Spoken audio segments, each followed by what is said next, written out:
The fires stretched for miles. That is not a metaphor.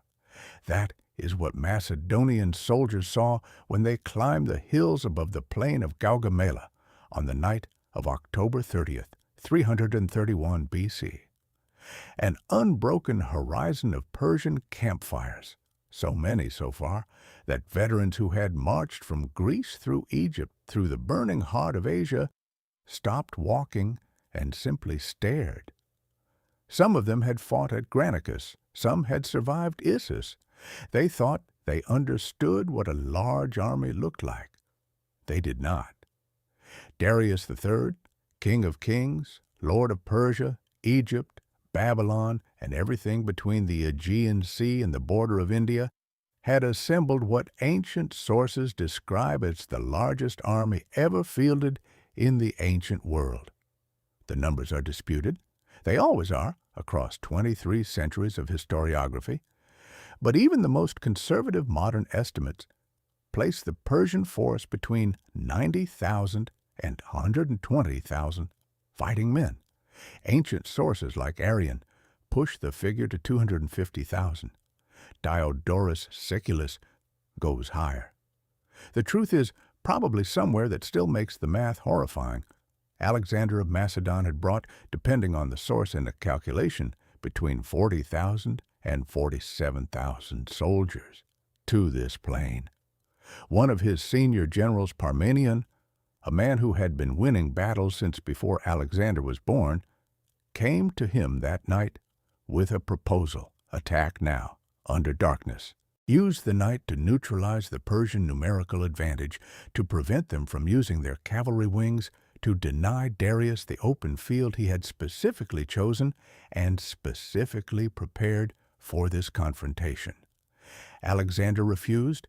He said, and this is recorded by Arrian, who based his account on the lost memoirs of Ptolemy, who was there, that he would not steal his victory, that a king of Macedon does not win by deception in the dark, that he would face Persia in the morning, in the open, under the sun, against every soldier Darius had brought. He then went to his tent and slept. What happened the next morning would end a 300-year empire, reshape the map of the known world, and produce a moment of tactical violence so perfectly executed that military historians still teach it 23 centuries later. But before we get to the battle itself, before we get to the gap that opened in the Persian center, to the cavalry charge that covered 200 meters in under a minute, to the moment Darius III made the decision that would define his legacy forever, you need to understand what was actually at stake on that plain. Because this was not simply a battle between two armies. This was a collision between two ideas of what the world was supposed to be. And one of those ideas was about to end. If you are new here, this channel goes deep. Not surface-level history, not the Wikipedia version. We reconstruct these moments from primary sources, we interrogate the numbers, we follow the people, and we ask the questions that textbooks skip. If that is what you're looking for, the subscribe button is right there, and it costs you nothing. Now, let's go back to 331 BC, Musica Suave, Transition. To understand Gaugamela, you need to understand what had already happened, because by October 331 BC, this was not the first time Alexander and Darius had faced each other across a battlefield. They had met before, 2 years earlier, at a place called Issus, in what is now southern Turkey, and what happened at Issus was the wound that made Gaugamela inevitable. At Issus, Darius had also outnumbered Alexander significantly. He had also chosen the ground, or thought he had. And Alexander had done something that no Persian commander expected, and no Persian tactical doctrine had an answer for. He led a cavalry charge directly at Darius's position, not at the flanks, not at the weak point of the line, directly at the king. Darius, surrounded by his royal guard, facing a man on a horse coming at him with a violence that seemed almost personal, made a decision. He turned his chariot and fled. The battle collapsed almost immediately after. This is the wound, because in Persian imperial ideology, in the theology of kingship that held the Achaemenid Empire together across 23 nations and 50 million subjects, the king was the axis of the world. He was not merely the commander, he was the legitimating force. When Darius ran at Issus, he didn't just lose a battle, he cracked the foundation of everything the empire rested on. And he knew it. Darius III was not by any measure a weak man or a stupid one. Modern historians like Pierre Briant, in his landmark study, From Cyrus to Alexander, have rehabilitated Darius significantly from the caricature that Greek sources, written by the winners, tended to produce. He had come to the throne through a dynastic crisis, had stabilized a fragmenting empire with genuine political skill, and had a clear strategic understanding of his own situation. He knew that Alexander was not a raid. He knew this was existential. So after Issus, Darius did everything right. He sent peace offers, generous ones, including territorial concessions that would have given Alexander everything he had claimed to want. Parmenion, Alexander's most experienced general, reportedly said that if he were Alexander, he would accept. Alexander's response, preserved by Plutarch, was precise. So would I, if I were Parmenion. He began rebuilding his army, not just in numbers. The Persian Empire had unlimited manpower, but in composition.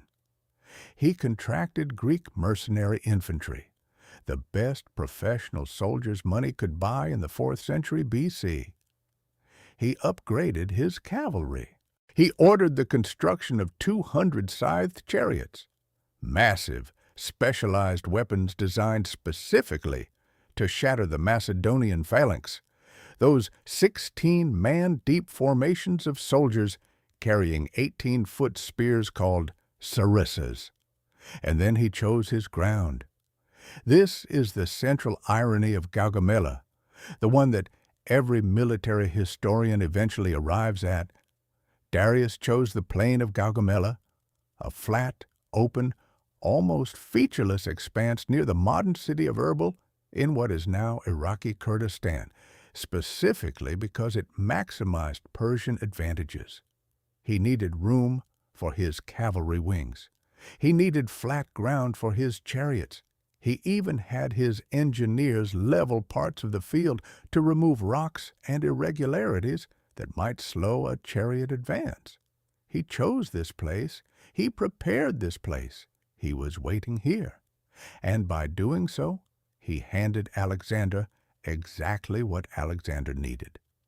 Because Alexander's tactical genius, and this is Arrian's core argument, and it is borne out by the battle, was not about brute force. It was about creating a gap, about pulling a line apart, about finding the seam between the strongest point and the next strongest point, and driving cavalry through it at the speed of a horse at full gallop. A flat, open plain with no obstacles and a Persian line so long it could not fully coordinate. This was not a trap for Alexander. This was an invitation. Parmenion commanded the Macedonian left wing, the defensive anchor of the formation. The Thessalian cavalry, some allied Greek horsemen, the older veterans who understood their role was to absorb punishment, not to win. He was about 60 years old at this point. He had served Philip II, Alexander's father, for decades. He had won battles before Alexander was born. He did not fully trust Alexander's boldness. He had never fully trusted it. But he understood that Alexander's boldness had, so far, worked every single time. His job tomorrow was to survive long enough for whatever Alexander was planning to succeed. On the Persian side, two commanders are worth naming specifically. Mazaeus held the Persian right wing, the strongest wing, the one facing Parmenion, with an elite cavalry force and significant numbers. He was a sophisticated commander, loyal to Darius, and he would nearly destroy the Macedonian left before the day was over. And on the Persian left was Bessus, the satrap of Bactria, commanding the Bactrian cavalry and a large contingent of Scythian horsemen, fast, mobile, lethal at range. Bessus is important not just for what he does at Gaugamela, but for what he does afterward. Remember his name. And then there is Alexander himself. He was 25 years old. He had been fighting continuously since he was 16. He had a scar on his thigh from Granicus. He had taken an arrow through the shoulder at the siege of Gaza. He had been struck by a stone at another siege. He collected wounds the way other men collected territory. And on the morning of October 31st, 331 BC, he put on his armor. Arrian describes it specifically, a linen corselet from Issus, a magnificent iron helmet by the craftsman Theophilus, a cloak from Rhodes, mounted his horse Bucephalus, positioned himself at the head of the companion cavalry on the right wing, and looked across a plain at the largest army assembled in his lifetime. And here is what you need to understand about Alexander in this moment. He was not fearless. The ancient sources that portray him as some kind of emotionless war god are doing him a disservice and doing history a disservice. What Alexander had was not the absence of fear. What he had was a theory about how this battle was going to unfold, step by step, that he had worked out and believed in with a certainty that his generals found alternately inspiring and terrifying. He was going to march his army to the right. He was going to stretch the Persian left. He was going to create a gap, and then he was going to ride through it. The theory was perfect. The execution would nearly kill everyone. Musica tensa, mais intensa. The Macedonian army began moving at dawn. Understanding the formation Alexander used at Gaugamela requires a brief pause, because it is one of the most sophisticated military arrangements in ancient history, and its sophistication is the reason the battle unfolded the way it did. Alexander had roughly 7,000 heavy cavalry, 40,000 infantry, and several thousand light troops. He arranged them not in a straight line, but in an oblique wedge. The right wing where he commanded was advanced. The left wing where Parmenion commanded was angled back and slightly refused. The infantry phalanx connected them in the center. On the extreme flanks, he placed light infantry and light cavalry as secondary wings, angled backward even further, so that if the Persian cavalry swept around the end of his line, which they would certainly try to do given their numerical superiority, these secondary units could pivot and face inward, creating a hedgehog of spears rather than an exposed flank. This arrangement had never been used in this configuration before.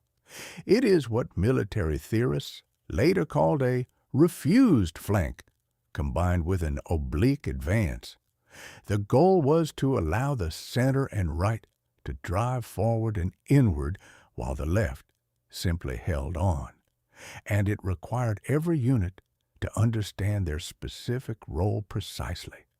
Because if anyone moved too early or too late, the whole architecture collapsed. Darius had arranged his forces with the precision of a man who had thought carefully about this. His scythed chariots were positioned in front of his center, ready to launch forward into the Macedonian phalanx on his signal. his cavalry extended enormously on both wings, Mazaeus on the right, Bessus on the left, designed to overlap and envelop Alexander's smaller force from both sides simultaneously. In the center, behind the chariots, stood the Persian royal infantry, the Greek mercenaries, and Darius himself in his royal chariot, elevated, visible to his entire army as the symbolic axis around which the battle would turn. At first light, the two armies were perhaps a mile apart.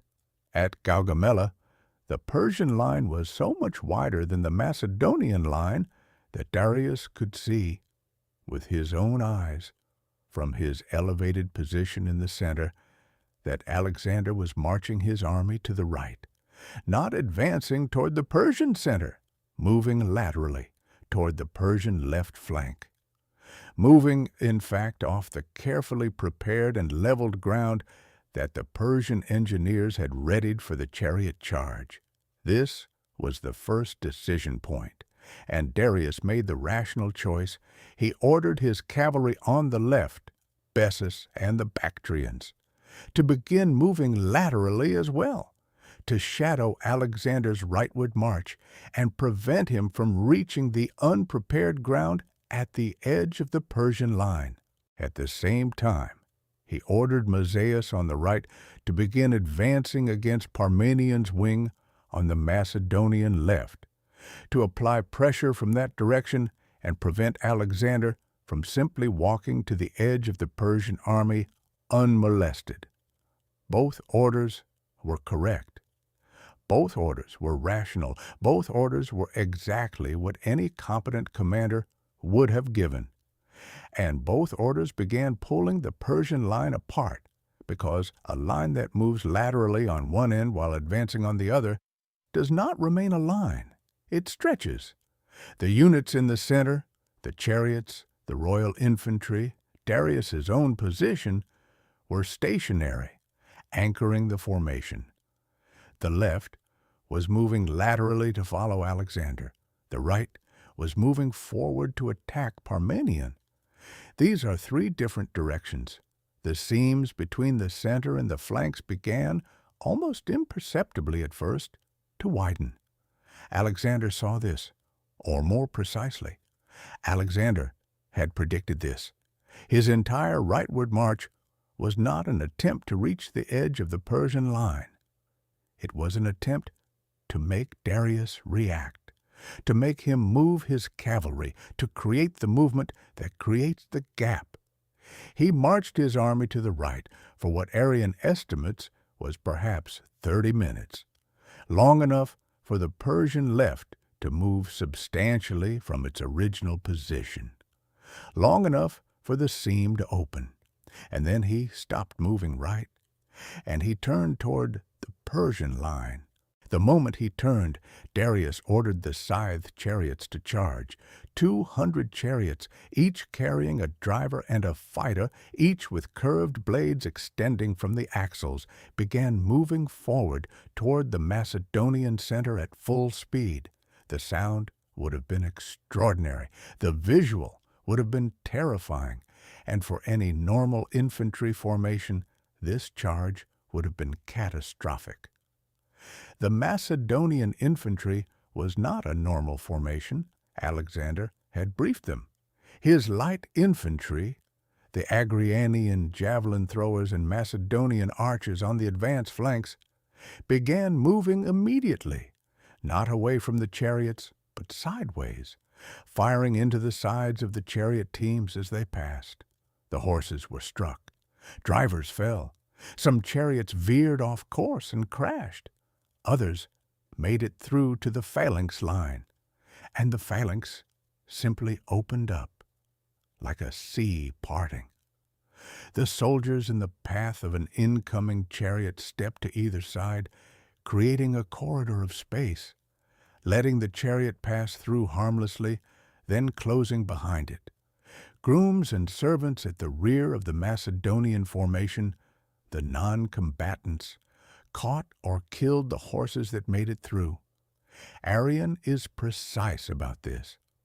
The chariot charge that Darius had spent months preparing, that had been the centerpiece of his tactical answer to the Macedonian phalanx, largely failed. Some chariots caused casualties. The Macedonian accounts acknowledge this honestly. But the psychological weapon, the shock weapon, the weapon meant to shatter morale, passed through the Macedonian army like water through a net. While this was happening, on the Persian left, Bessus's Bactrian cavalry had been chasing Alexander's rightward march and had pushed forward aggressively. Some units had moved so far forward and so far to the left that they were now riding around the extreme right of the Macedonian secondary wing, exactly the envelopment move Alexander had predicted. The Macedonian light cavalry on that extreme right flank turned and engaged them, buying time, taking punishment, holding a line that was never designed to hold for long. It was designed to hold for exactly as long as Alexander needed, which was about to be measured in minutes. Put yourself in the position of a soldier in the front rank of the Persian left center, one of the Royal Guard infantry standing in formation, watching the events around you. The chariots just charged and did not seem to have done what chariots are supposed to do. Bessus's cavalry on your far left has moved forward and to the left, visibly separating from your position. The Persian line is no longer a line, and now you see 200 meters away at the edge of where the gap has opened between your unit and Bessus's departed cavalry. A column of horsemen, maybe 2,000 of them, turning to face you. Their armor catches the morning light. At their front is a man on a dark horse whose name you know. He is not moving yet. For perhaps 5 seconds, he is not moving, and then he is. The companion cavalry, Alexander's elite Macedonian horsemen, organized in a wedge formation with Alexander at the point, covered the distance to the Persian line at the gallop. Not a charge along the entire front, a charge at a single point. The gap between Bessus's departed cavalry and the Persian center infantry, the narrowest possible entry, the one point where the Persian line had been stretched thin enough to pierce. They hit the Persian line at full speed. What happens when 2,000 heavy cavalry in a tight wedge formation strike an infantry unit in the flank at the point where that unit is already separated from the units on either side of it at a speed of approximately 40 kilometers an hour, is not a battle. It is a physics problem. The wedge penetrated. Units on either side of the penetration point did not collapse immediately. They reacted, turned, tried to respond. But the momentum of the companion cavalry was carrying them directly toward the Persian center, directly toward Darius. There is a moment in every battle. Every general who has ever lived has described something like it. When you know. When the information arrives in your nervous system before your conscious mind has processed it, and your body begins responding before you have made a decision. Darius had felt this moment before. At Issus, 2 years earlier, he had felt it, and he had run. And that running had haunted him for 2 years. It was the reason his army was here. It was the reason he had spent 2 years rebuilding, rearming, recruiting, to erase the shame of Issus with a victory at this place, on this ground that he had chosen and prepared. Alexander was now perhaps 100 meters away and closing. The royal guard around Darius fought. There is no suggestion in any source that they failed in their duty. They died in significant numbers trying to protect the king. But the companion cavalry wedge was inside the Persian formation now, killing everything in its path, and the Persian soldiers around Darius began, one by one, then in groups, then in waves, to break away and run. Darius stood in his chariot. The sources diverge here on some details but agree on the core. At some point, under the direct threat of Alexander's cavalry reaching him personally, Darius III made a decision. He turned his chariot. He rode east. He left the field. The moment the royal standard moved, the moment the king's chariot turned, the Persian center began to disintegrate. Not because they were cowards, because the entire theological and psychological architecture of Persian imperial war-making was built around the king as the center of the universe. When the center of the universe left, the universe collapsed.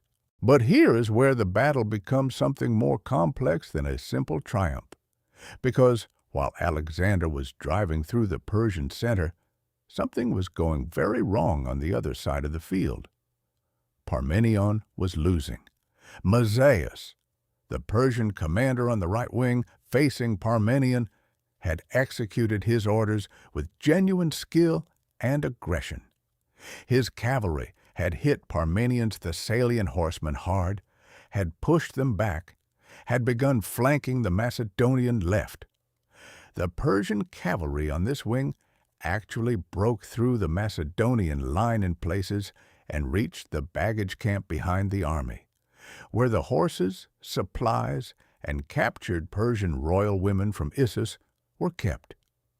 Some of Alexander's soldiers, who had been guarding the camp, reportedly grabbed weapons and fought the Persian cavalry off themselves.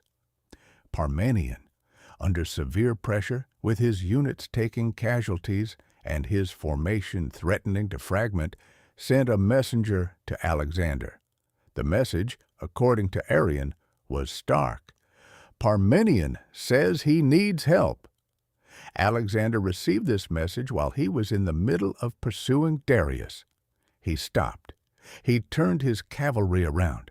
He rode back across the battlefield, back through the ground where the chariot charge had happened, back past the Persian bodies, back toward the left where Parmenion's men were fighting and dying, and he hit the pursuing Persian cavalry from behind and in the flank.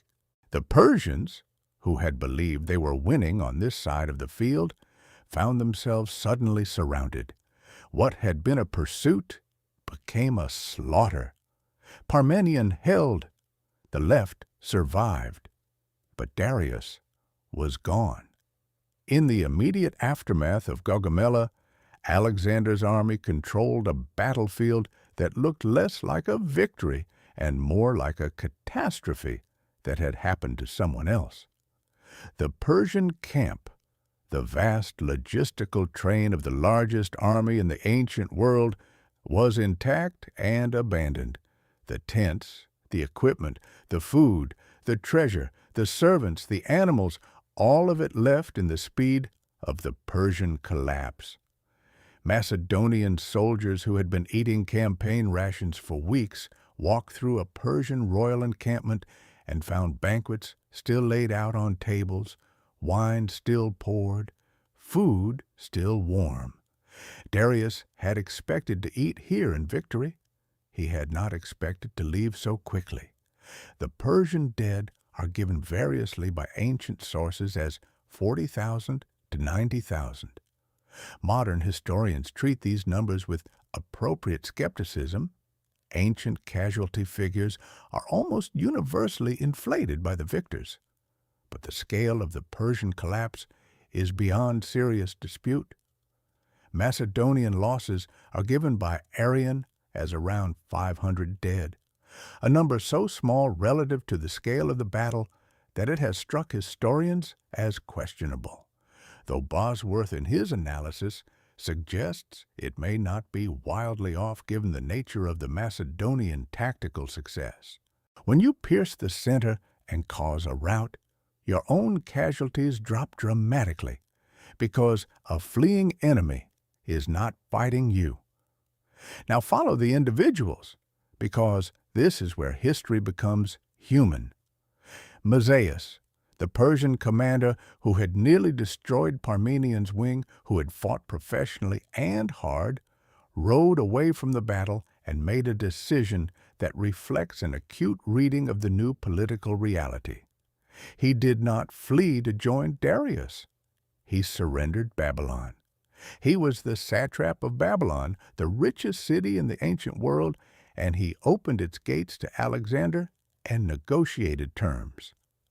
Alexander, with a political sophistication that surprised many who saw him only as a warrior, appointed Mazaeus as the satrap of Babylon under Macedonian oversight. He kept his province. He kept his authority.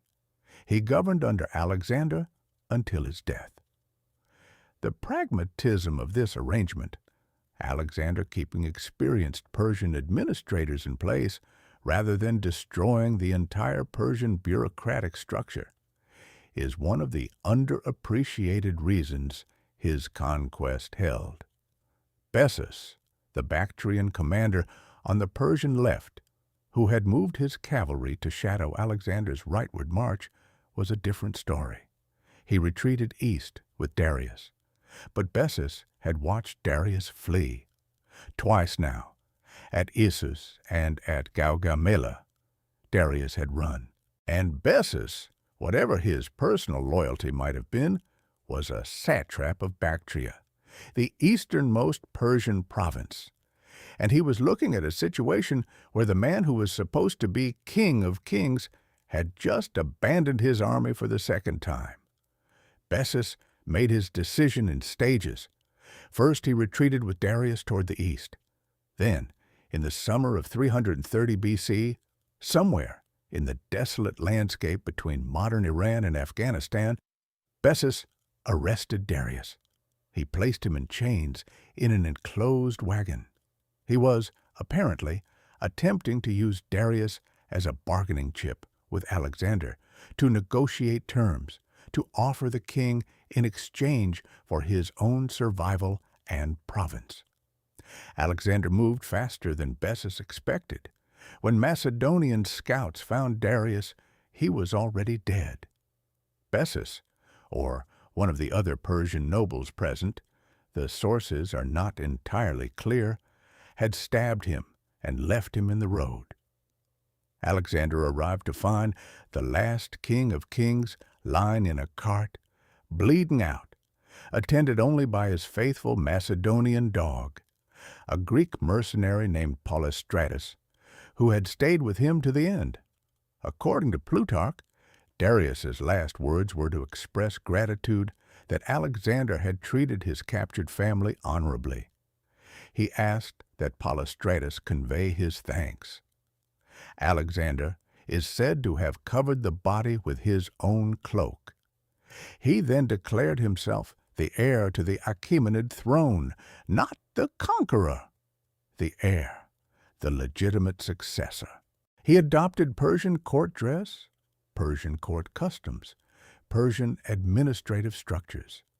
He began requiring his Macedonian officers to perform proskynesis, the Persian gesture of submission before a king, and the Greeks found this so offensive that it nearly produced a mutiny. Alexander, who at 25 had destroyed the largest empire in the world, was discovering that the hardest part of conquest is not the battle. It is what you become in order to hold what you have won. He hunted Bessus for 2 years. When Macedonian forces finally captured Bessus in Bactria in 329 B.C., Alexander did not kill him immediately. He had him flogged. He had his nose and ears cut off, the Persian punishment for betraying a king. And then he sent him to Ecbatana, where the remaining Persian nobles, the satraps and officials who had served Darius, could try him and execute him in the Persian manner. This was a calculated gesture.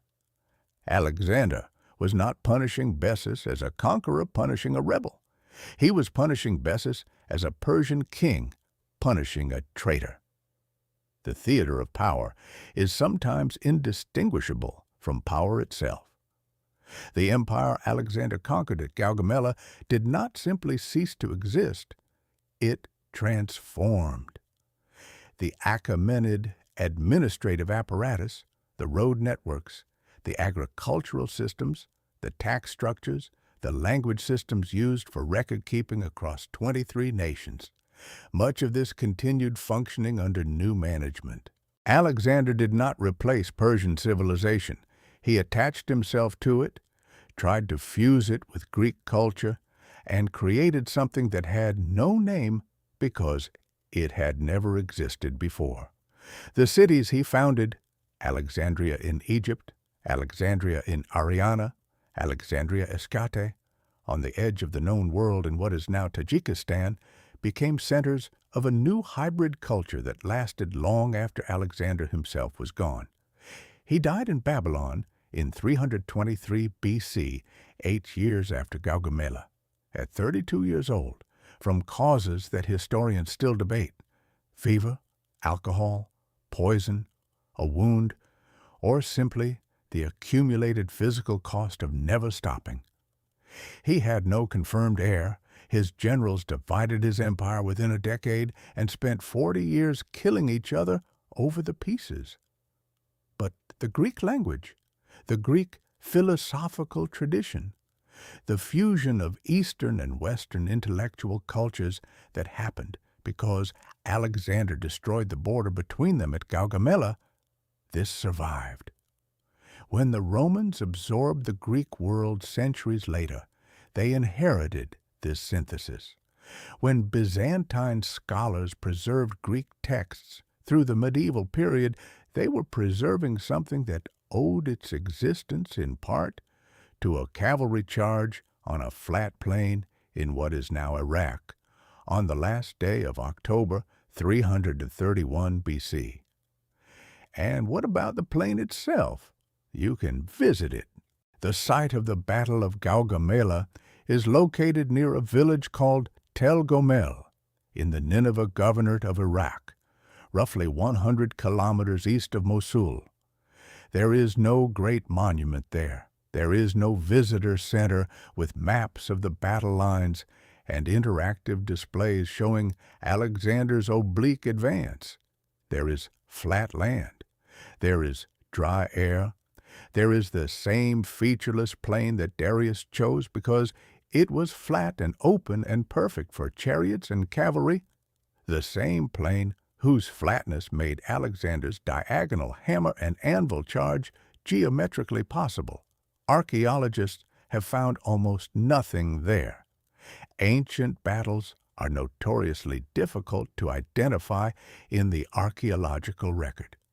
The bodies were buried or burned, the weapons were stripped and reused, the leather and wood decomposed. The plain of Gaugamela keeps its secrets under clay and time.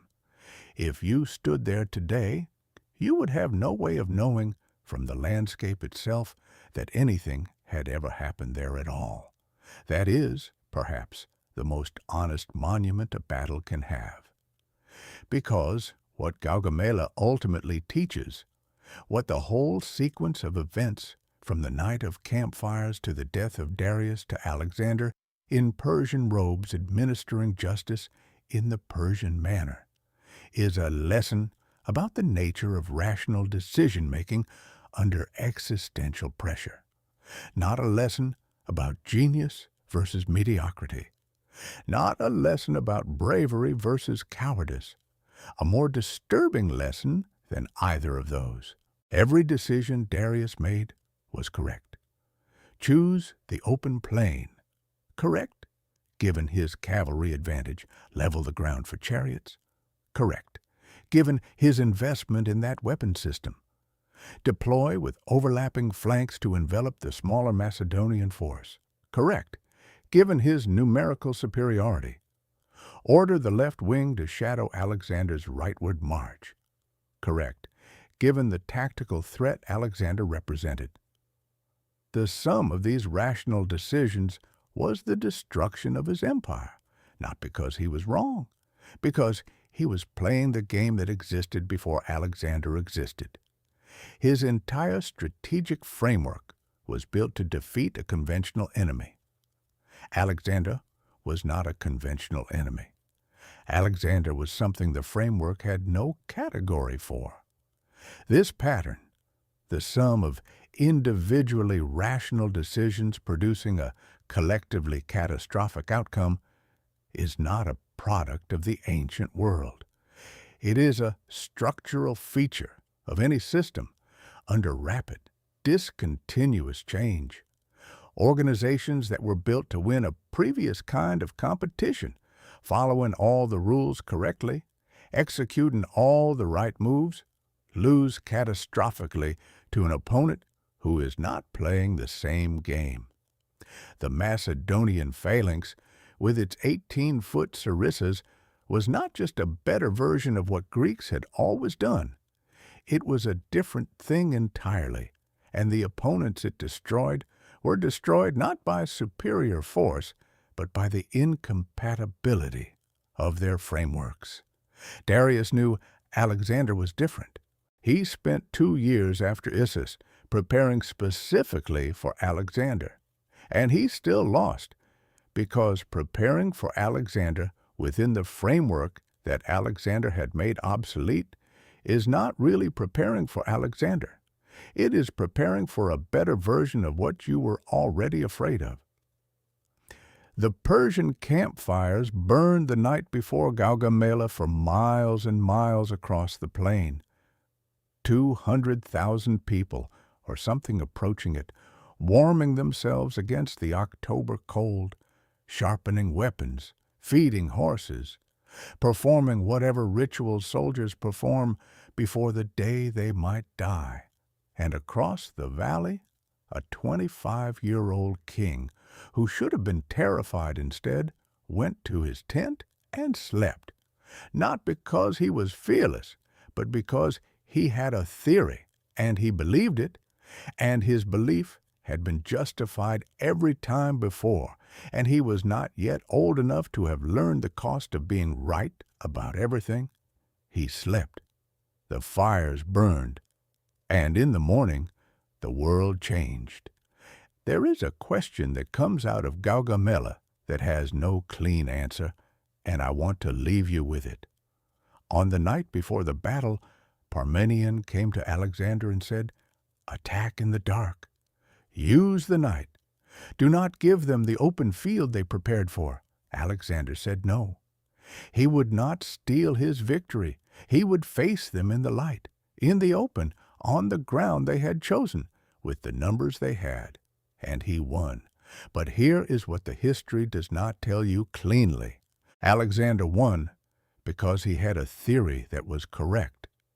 Parmenion's plan, the night attack, might also have worked. We will never know. What we know is that Alexander's refusal to attack in the dark, which looked like pride, or confidence, or arrogance depending on your frame, was vindicated by the outcome. But the outcome does not retroactively make the decision wise. It makes the decision lucky, or it makes it genius. And there is a gap between those two things that no historian has ever fully closed. So here is the question, and it is yours to answer.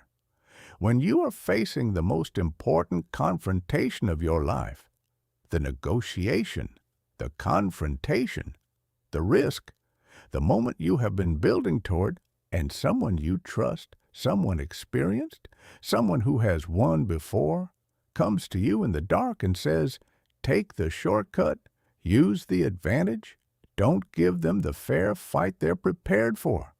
Do you listen, or do you sleep and trust the theory and wait for the morning? Alexander slept, and the world was never the same again. If this kind of history, raw, sourced, and without easy answers, is what you come here for, then you are exactly the kind of person this channel exists for. Subscribe, and make sure you never miss one of these. The next one is already in production. And I promise you, it is worth the wait.